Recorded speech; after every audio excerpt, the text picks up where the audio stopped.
جاوریاں سرگودا حلقہ ارباب سخن جاوریاں کے زیر اہتمام محفل مشاعرہ ظاہر گرامر اسکول جاوریاں میں ہوئی، جس کے مہمان خصوصی چیئرمین مہر ضمیر الحسن جاوری تھے۔ مہمان اعزاز صفدر رشید انصاری صدارت پنجابی کے معروف شاعر ثاقب گولڑوی نے کی۔ شعراء کرام میں انور منیر انور، محمد شبیر بٹ اور نثار احمد نثار، گلزار سرمد، حسنین اختر، حاجی ظفر عباس، ڈاکٹر جاوید آغا نے اپنا اپنا کلام پیش کیا۔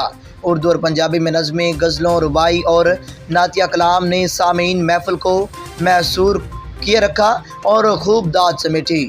ڈاکٹر جاوید آغا کے منفرد انداز میں نظامت کی حاضرین محفل نے خوب سراہا۔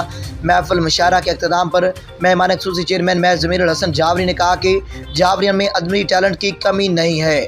حلقہ ارباب سخن کے پلیٹ فارم سے نوجوانوں کو اپنی تخلیقی صلاحیتوں کو نکھارنا ہوگا۔ انہوں نے شاعر حضرات سے کہا ہے کہ وہ اپنی شاعری کلام میں جاوریاں شعر کے مسائل کو بھی شامل کریں۔ رپورٹ حاجی ظفر عباس، بیورو چیف جاوریاں۔